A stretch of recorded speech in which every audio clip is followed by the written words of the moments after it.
નમસ્કાર મિત્રો, હળવદ તાલુકાના નવા ઈસનપુર ગામે અત્યારે આપણે આવ્યા છીએ. આવવાનું કારણ માત્ર એકમાત્ર છે કે હળવદ તાલુકાના નવા ઈસનપુર ગામે ડેન્ગ્યુએ અજગરી ભરડો લીધો છે. આમ તો જે પ્રાથમિક માહિતી મળી છે તે પ્રમાણે 70 થી 80 કેસ ડેન્ગ્યુના હોવાની પ્રાથમિક જાણકારી મળી છે. અત્યારે તમે જે આ લોકો જોઈ રહ્યા છો આ બધા ડેન્ગ્યુથી પીડિત છે અને જે આરોગ્ય વિભાગ દ્વારા જે ચોમાસા બાદ જે કામગીરી કરવામાં આવે તે કામગીરી નથી કરવામાં આવી, તેને લઈને જ આ સમસ્યા ઉદ્ભવી હોવાની પ્રાથમિક જાણકારી મળી રહી છે. અત્યારે જે પ્રકારે આપણે જોઈ રહ્યા છીએ કે આ તમામ લોકો હળવદ તાલુકાના નવા વેગડ ગામના છે અને નવા વેગડ ગામે ડેન્ગ્યુ અજગરી ભરડો લીધો છે. એક ગામે 5 થી 7 લોકો બીમાર છે અને આ જે ડેન્ગ્યુ છે તે પોઝિટિવ હોવાને લીધે ખેડૂતો આર્થિક ભીસમાં પણ છે. એક બાજુ ચોમાસામાં ખેડૂતોનો પાક નિષ્ફળ ગયો છે ને ત્યારબાદ આ આરોગ્ય વિભાગની બેદરકારીના પગલે ખેડૂતોની આ જે થોડું ઘણું જે કમાણી હતી તે પણ આરોગ્યમાં પાછળ ખર્ચાય એટલે સારવાર પાછળ ખર્ચાય છે અને તેને લઈ અત્યારે ખેડૂતો ચિંતિત છે. અત્યારે આપણે નવા ઈસનપુર ગામે આવ્યા છીએ ને ત્યાંથી આપણે માહિતી મેળવશું. શું નામ તમારું? મારું નામ રખાભાઈ રૂગનાથભાઈ પરમાર. શું ગામમાં તકલીફ? ગામમાં અત્યારે 70 થી 80 કેસ પોઝિટિવ છે અને 100 કેસની રિકવરી આવી ગઈ. અમુક ઘરની અંદર 5, 6, 7 એવા કેસ, અમુક ઘરમાં 3, 4, ખરેખર અમુક લાખ ને 50,000 ની આવી દવાખાનાના ખર્ચા થયા. એક તો ખેડૂતોને વરસાદના હિસાબે નુકસાન ને નુકસાનની કોઈ વાત જ નથી થાય એવું, એની કોઈ ભરપાઈ કરી શકે એવું નથી, કારણ કે 70% પાક અમારા ફેલ ગયેલા અને પીડા ઉપર પાટું છે. તમે કહો 70 થી 80 કેસ જે છે ડેન્ગ્યુ ના પોઝિટિવ, તો આરોગ્ય વિભાગ આવ્યું કે નહીં ગામમાં? ગામમાં આરોગ્ય વિભાગ આજ તો દોડતું થઈ ગયું. મેં ઉપર જાણ કરી પછી પણ હજી એના વિશે કોઈ નક્કર પગલા નથી લેવાના, નથી ફોગિંગ કરેલું. એકવાર ફોગિંગ કરવા આવ્યા, 5-6 ઘરે ફોગિંગ કરીને વયા ગયેલા. અગાઉ સર્વે થયું હતું કઈ? હવે સર્વે કે અમે કર્યું હતું પણ મેં તો કોઈ ગામમાં વાયરા નથી. તો આરોગ્ય વિભાગ વાળા આવતા જ નથી? ખરેખર આવે પણ જાપે જોવો મળે, જે ઓફિસ રહી અહીંયા જાપે શું કરે? અહીંયા એમની ઓફિસ હોય બેઠા હોય, બાકી ગામમાં જતા. હા, બાકી ગામમાં તો હું ક્યારે ને ભારતો. હું 50% ગામમાં જ રહું છું. તો અત્યારે 70 જેટલા કેસ પોઝિટિવ? હા, 70 જેટલા. આ જો હાલમાં ફાઇલું તમને બતાવી, આ 3 ઘરની જ ફાઇલ હોય 11. તો અત્યારે આરોગ્ય વિભાગ વાળા શું કરે? આરોગ્ય આજ તો એ સર્વે કરવા માંડ્યા હે પણ હજી કોઈ ફોગિંગ આ તે કઈ નથી કર્યું. તો અન્ય એક ભાઈ છે આપણી સાથે. શું નામ તમારું? મકવાણા રમેશભાઈ. શું કેટલા દિવસથી સારવાર લ્યો? મેં 2 દિવસીય સારવાર છે. શેની સારવાર લ્યો? ડેન્ગ્યુની. ડેન્ગ્યુ. અત્યાર સુધી આરોગ્ય વિભાગ આવ્યું જ નતું? ના, અત્યાર સુધી આવ્યું જ નથી. આજે જ આરોગ્ય વિભાગ આવ્યું? આજે આવ્યું તો આજ પર્સ કરી અને ફોટો લઈ ગયા. કેટલા ગામમાં કે છે? ગામમાં 70 થી 80 કેસ પોઝિટિવ છે. 70 થી 80. હા, બધાને સારવાર ક્યાં લીધી? બધા સારવાર ગામમાં દવાખાને, કોઈ હળવદ જાય છે, કોઈ વધારે હોય તો આગળ વહી જાય છે પ્રાઇવેટમાં. બરાબર. તો એનો ખર્ચો વધતો હશે ને? તમારે કેટલો ખર્ચ? મારે ખર્ચો અત્યારે 15,000 નો થઈ ગયો છે. 15,000. હજી સારવાર ચાલુ? હજી સારવાર ચાલુ જ છે. હજી કેટલા દિવસ? હજી 4 દિવસ કીધું છે.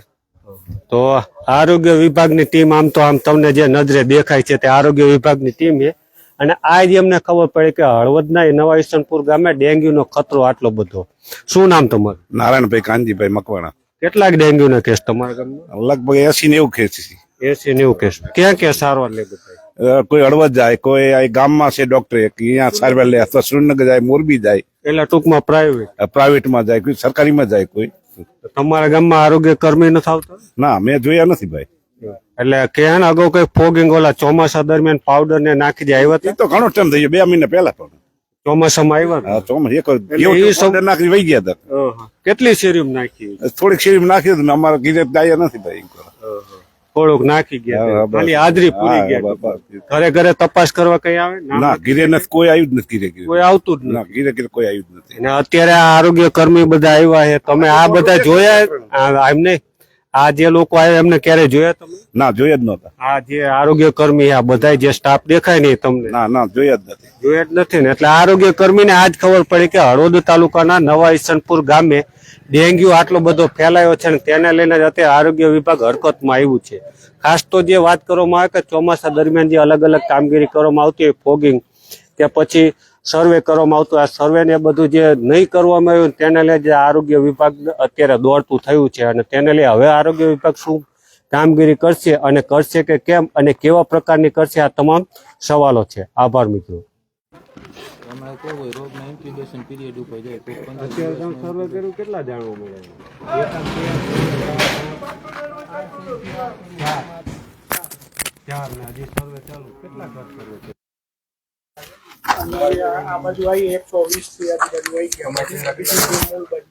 હજી રિપોર્ટ બધો સંકલિત થાય ને સંકલિત આખો રિપોર્ટ થાય એવા પછી બને ક્યારે આજ થઈ જશે, કાલ થઈ થઈ? જાય સંકલિત એવા હજી આજ થઈ જાય? બધી ટીમનો હું તમારી બાઇટ લેવાની મારે, એટલે તમને ખબર પડે મને આંકડો કેટલો એમ. કાલે રવિવારે ફોન ઉપાડશો તમે?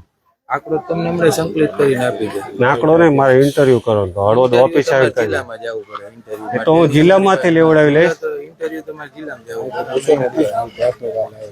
અત્યારે આ જે આરોગ્ય કર્મી છે, આ ગામ લોકો એમ કે અમે ક્યારે જોયા જ નથી, આજે જ બધા પધાર્યા શું ઈસનપુરમાં? હવે ફોગિંગ કરાવ્યું છે સોમવારે. ફોગિંગ થયું હોય અત્યારે 5 એક્ટિવ કેસ મળ્યા ને તમને, પોઝિટિવ 4.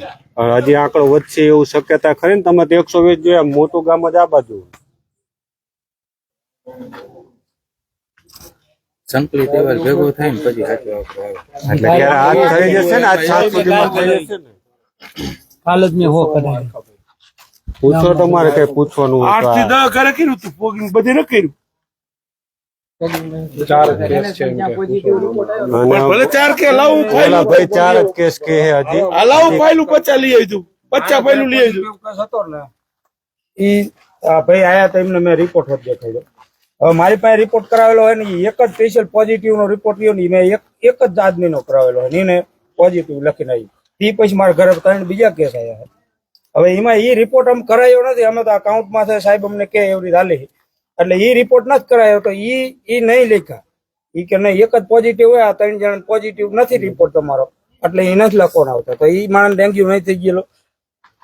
મેં હજી અભી હાલ હોવા કાઢી. જો શું નામ તમારું? મારું નામ નવગુણભાઈ પ્રેમજી. શું કહેતા હતા? કહો તો હમણાં શું કહેતા રિપોર્ટ વાળા સર્વે વાળા શું કહેતા? રિપોર્ટ અમારા 4 જણાને ડેન્ગ્યુ થઈ ગયેલો હોય. અમે 4 જણા દવા લઈ. એક છોકરીને વહેલા થઈ ગયો હતો, આજથી 10-12 દી પહેલા. એટલે એનો રિપોર્ટ અમે કરાયો ને, તેથી પોઝિટિવ જે લખેલો આવે ને એ રિપોર્ટ સાહેબે કરાયો હતો, એટલે એમાં પોઝિટિવ લખીને મને આપ્યું હતું. અને પછી અમે 3 જણાને રિપોર્ટ કરાયો ને એમાં સાહેબે એ રિપોર્ટ નથી કરાયો, જે પોઝિટિવ ડેન્ગ્યુ લખીને આવે એ રિપોર્ટ એમને નથી કરાયો. એમને કાઉન્ટના રિપોર્ટ કરાયા અને અમને કીધું હતું કે ભાઈ આ તમારે ડેન્ગ્યુ છે અને દવા તમે લો, સારવાર લો એટલે મટી જાય છે. તો અત્યારે જે ઘરે સર્વે કરવા આવ્યા તો એ જે પોઝિટિવ લખેલો હતો એ એક જ કેસ લખ્યો. તો હવે અમે 3 જણા દવા લઈ, એનું શું? મેં હજી આ ડેન્ગ્યુ ની જ લઈ. આ છગનના ઘરે હાથ એક લખ્યો હોય. છોકરી બીમાર હતી એના 10-12 દી થી, અને અમે 3 જણા બીમાર એના 6 દી થી. આ ઓલા સાહેબ રહ્યા ને, ઈ એમ કે સોમવારે માં આવ્યા હતા તમારા ઘરે સોમવારે. હા, સોમવારે સર્વે કરવા આવ્યા હતા. પછી તેથી એમને બધું કીધું હતું કે આ ટાયર બાયર તે જે હોય એમાં પાણી નહીં રહેવા દેવાનું, ખાલી કરી નાખવાનું, કુંડા સાફ કરી નાખવાના, એવું બધું અમને સમજાયું હતું. અને દવા છાંટવા એમને માણાવત મોકલ્યા હતા, પણ 8 કિલો દવા લઈ અને આખા અડધા ગામમાં છાંટીને વી ગયા. એટલે પાવડર છે, પાવડર જ, બીજું કશું જ નહીં. કેવો હતો ખબર છે? સફેદ. પાવડર કેવો હતો? સફેદ પાવડર. અને શેરીમાં 3 જગ્યાએ 3 મુઠ્ઠી પાવડર નાખતા હતા, અને ગામ એવી રીતે જ પૂરું કરી દીધું હોય. સાંભળો સાહેબ, જરૂરિયાત કરતા ઓછી નહીં, અહીંયાથી વસ્તુ સરકાર ફાળવતી હશે, પણ આ અમારે પહોંચતી નથી અને અમારું કામ નથી. એટલે જરૂરિયાત છે. હજી સાહેબ તમે તપાસ કરો તો આ તો 4-5 જ કે તમે તમારા ચોપડે 4-5 કયો હો, બાકી આ બધા ફાઇલ લઈને અમે 8 ફાઇલો જોઈ. એક જ ઘરની આ કે એમાં એક અને આ બધા એમાં ખેડૂતો હે મરી ગયા. આપણી કામગીરી શરૂ જ હતી સોમવારથી ફોગિંગની ને એની. નહીં સાહેબ, આ જો હું આ હાથ દીધી બાટલા ચડાવવા વરસાદના હિસાબે આ હવે ખેડૂતો મરી ગયેલા હે. પ્રાઇવેટ સાહેબ છે તાલુકા હેલ્થ સાહેબ. ઓફિસર છે. ખરેખર એમ કે ગામની અંદર અત્યારે હાલમાં ફોગિંગ ની જરૂર છે. એ તો કોઈ પણ જગ્યાએ કોઈ આપણે શેના માટે ફેલાય એ વિશેની માહિતી આપો. ઈ આજે રાત્રિ સભા અમે અત્યારે કહી દીધું હા. આપી દીધી સાંજના તમે અને અમુક ભેગા કરીને રાત્રિ અને અમુક તમે દવાની વ્યવસ્થા કરો, કારણ કે બધા મારા ભાઈ પૈસા ન હોય સાહેબ. અમુક ગરીબ માણસ આવે, હાઈ જાય નાનું એવું ક્લિનિક છે, 50 જણા અહીં આવે. એક બાટલો ખાનગીમાં. એટલે 1000 રૂપિયા હા, થાય હોય. એટલે આ ગામના સાહેબ અત્યારે રોજ પર ડે 70 થી 80 માણસ બહાર બતાવવા જાય દવાખાને. તમારે જોવું હોય કાલ તમે બેસો, તમારી નજર સામે સવારે 9 થી. વાંધો નહીં, આજે અમે રાત્રિ સભા અત્યારના કરી નાખી. હા. આની ડેન્ગ્યુ માટે રાત્રિ સભા આ કરો કરો તમે, એમાં સહકાર અમારો. બોલાવશે. વાહ. તમે આયા કરો કેટલા દિવસથી બીમાર છો? અમે આવ્યા છીએ 4 લેવા. દિવસ થયા. તમારા ઘરે આરોગ્ય ખબર વિભાગ નહોતી કે ભાઈ આવ્યા. કોઈ ના આવ્યું. આજ આયા હતા. સર્વે કરવા આવ્યા હતા. હવે હમણે આયા હજી. આજ ખબર પડી એટલે આરોગ્ય હા. વિભાગ ઊંઘતું ઝડપાડું એવું. કોઈ ના આયા. અહીંયા દેખાડી ગામમાં ને હળવદ દેખાડી નંદનીમાં. આમ તો કે છે કે અમે સર્વે કરવા આવ્યા આખા ગામમાં અને જોઈ લીધું. 4000 નો ખર્ચો કર્યો આમાં. બાટલા ચડાવે રોજ બે 100 બાટલા ચડાયા. આરોગ્ય વિભાગ ઊંઘતું ઝડપાડું. તાણે હરખું એટલે આવ્યું. આ વરવી વાસ્તવિકતા છે ગુજરાતની કે ભાઈ ખેડૂતો એક તો આ આર્થિક રીતે પાયમાલ થઈ ગયો છે વરસાદના હિસાબે, અને પાછી આવી સ્થિતિ છે. ને આરોગ્ય વિભાગ કહે છે કે સોમવારે સર્વે કરી ગયા હતા, પરંતુ આરોગ્ય વિભાગ ઊંઘતું ઝડપાણું. કારણ કે આટલા બધા કેસ થયા, એમને ખબર પડી કે અહીંયા આટલા બધા કેસ છે ને અત્યારે એ સર્વે કર્યું તો આટલા મકાનોનું સર્વે કર્યું, એમાં આરોગ્ય વિભાગનું કહેવાનું એવું થાય છે કે 4 પોઝિટિવ છે. આ જે લગભગ 100 મકાન કીધા, પણ હું માનું ત્યાં સુધી 100 મકાન નથી, પણ 100 મકાનમાંથી 4 પોઝિટિવ મળ્યા.